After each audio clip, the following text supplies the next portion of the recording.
kind of like a working class family? Yeah, my mom is a waitress. My dad was he was a jazz drummer and a trucker. Yeah. Worked for Safeway Trucks, and we had 6 kids in our family. I'm the youngest, and he passed away when I was 10, and so it was we struggled. I mean, we were broke, but we weren't starving or anything like that. It was a pretty lower middle class, working class. That was around here, right? Yeah, I'm from a small refinery town called Verdeja. Yeah. So lots of smokestacks. My brother actually works at the refineries now. So I mean, that's where everybody's destined to be. Yeah. Getting there, seeing Sugar and Crockett. Were you always musical? Did you always want to play something, or was this later on? Yeah, I've always been into music. I mean, I've been into music since I was really young, like 5 and stuff. Like my What are you listening to then? I wonder. My mom listened to a lot of country music. She comes from Oklahoma. Yeah. It's the name Billie Joe. Yeah. It's not William Joseph. It's just Billie Joe. Yeah. And so I heard a lot of I heard lots of Elvis from my sister, and I have an older brother who's 21 years older than I am. Wow. So my mom is she's 63, so I'm 23, and so she's been through every generation of kids pretty much since the 50s, the 60s, the 70s, the 80s, and up until beginning of the 90s. Yeah. She's pretty understanding about the things that you wanted to do. Yeah, I mean, she was a real strict parent, for all of my other siblings. But I think by the time she got down to me, she was just like, "The hell with you," I remember I came in one time and I had this really bad haircut that my friend gave me. It was shaved all back here, and then it was shaved in the back right here, and then it was lying in the back. Nice. I came in, I go, "Hey, Mom," and she's laying in bed. She goes, "Oh, Billie Joe, no." She was pissed too, but what could she do about it?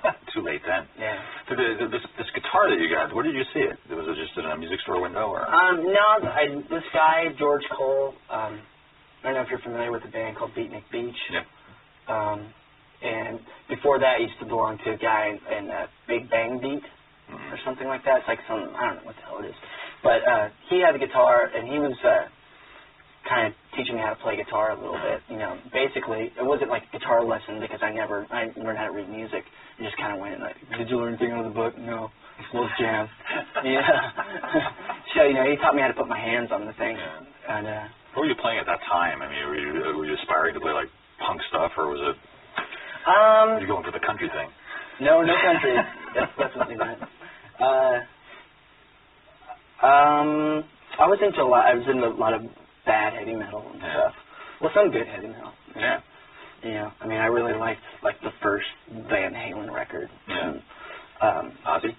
I was a big Ozzy fan. Yeah. I loved Randy Rhoads and stuff like that. And I never really was a Black Sabbath fan. Yeah. But did you ever picture yourself as one of these fingered lead players? I can imagine myself. I can imagine pretty damn good, but sitting there, no way. I just didn't have the patience for it. That was my thing. It's I never. I just didn't. And I never wanted to sing for a band ever. Really? No, I just wanted to play guitar and stuff and kind of sit in the back, but. I don't know. I think Mike kind of at one point just told me I didn't have a choice. So he's going to kick my ass. Were you writing stuff at this period too? Well, the first song I wrote is a song called "Why Do You Want Him?" When I was 14. That was when I started. Yeah. I was getting into. My sister was a big Replacements fan and Husker Du and stuff. I remember the first sort of alternative rock show I've ever seen was. REM, my sister took me when I was 13. They played in this high school gymnasium in Santa Cruz. Whoa. So I was like, "Oh, REM, they're not metal, dude." And I went, and it was and the 3 o'clock opened up for them. Whoa. And it was like a religious experience for me. It's they say every 7 years there's certain moments that change your life. Yeah. I think that was definitely one of them.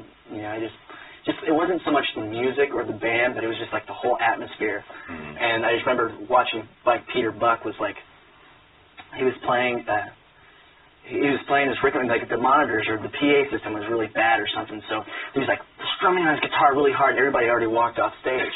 And he was just going, just hammering on it. And then finally he just takes this Rickenbacker and just swings it in the air and smashes on the ground. And I was like, yeah! That was like the greatest thing I've ever seen in my life, because it was anger. It was straight up aggression, you know. And, I mean, R.E.M. isn't quite the aggressive kind of band, but, you know, at that time, they were, I was impressed. I was 13. You know.